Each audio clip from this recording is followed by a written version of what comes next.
Assalamualaikum warahmatullahi wabarakatuh. Okey kelas, hari ini kita sambung lagi pelajaran untuk sains tahun 1.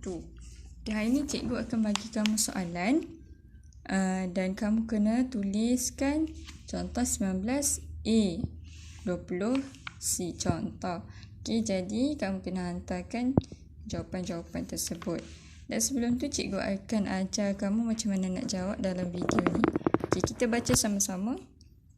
Nombor 19, antara pernyataan berikut yang manakah benar? Bulat perkataan benar. Jadi dia nak cari perkataan benda yang betul. A, tasik lebih besar daripada kolam. Kita tengok rujuk buku. Kalau kita tak dapat bayang macam mana tasik, ni tasik. Bayangkan kamu dekat tasik dengan dekat kolam. Yang mana yang lebih besar? Betul lah, tasik lebih besar daripada kolam. Jadi ini betul. Jadi kita tak perlu tengok lagi jawapan yang lain sebab kita dah tahu ini betul. Nombor 20 pula. X. Berapa X ni? Tak tahulah kan. Terletak di kawasan yang rendah di antara dua gunung. Antara dua gunung. Bulat sini antara dua gunung. Apakah yang biasanya terbentuk di kawasan X? Terbentuk maksudnya terjadilah. Dia ada dekat kawasan X ni. Ni gunung, lepas tu tengah-tengah ni ada apa? Kita rujuk dalam buku. Biasanya ada apa kat sini? Air terjun. Air terjun ni apa? Seterusnya sungai lah. Jadi jawapannya kita tahu C. Cikgu bantu lagi. Soalan nombor 21, antara berikut yang manakah tidak benar? Yang ni tidak benar pula. Tengok, tidak benar bulat tentang pasir. Pasir macam yang kita belajar sebelum ni, dia ada dua benda, iaitu pasir dia ada batu-batu kecil, kemudian butir-butir pasir yang halus-halus ni.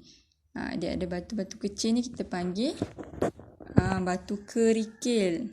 Kita panggil juga sebagai batu kerikil. Kemudian dia ada kelodak.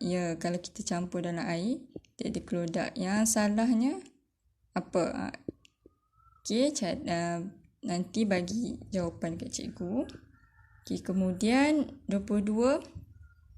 Apakah kita baca dulu 22. Berwarna hitam, mengandungi daun, ranting kayu, haiwan kecil. Apakah jenis tanah yang disebut atas ni?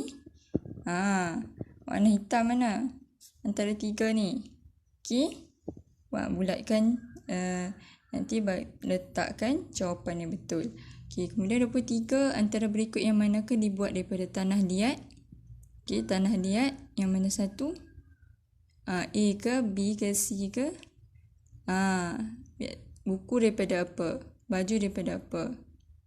Tembikar daripada apa? Cuba teka. Kemudian 24.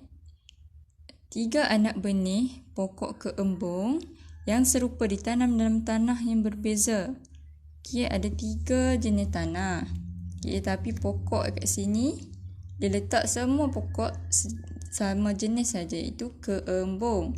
Keembung ni sejenis pokok bunga. Bukan pokok kaktus, bukan pokok ni lah. Tapi dia letak pokok keembung. Jadi ramalkan anak benih manakah yang ditanam di dalam tanah kebun tersebut. Selama 3 minggu. Selepas 3 minggu kita tengok mana satu. Pokok keembung ni pokok jenis pokok bunga. Yang mana yang sesuai dia akan naik dalam tanah tersebut. Yang manakah tanah yang sesuai ialah tanah kebun. Jadi mana satu yang paling subur kat sini. Itu untuk 24. Dan akhir sekali, pokok padi memerlukan air yang banyak semasa membesar. Akarnya perlu terendam di dalam air yang bertakung. Apa maksud terendam? Dia duduk macam ni. Terendam tu macam ni rupa dia. Cikgu dah tunjuk jawapan pula. Tak apalah. Macam tu terendam.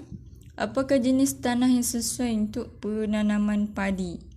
Penanaman padi. Padi macam mana? Inilah cikgu bukit padi dia macam tu. Dia makin lama dia makin menunduk padi. Okey, ni padi. Kemudian bulatkan, nanti letakkan jawapan macam ni lah.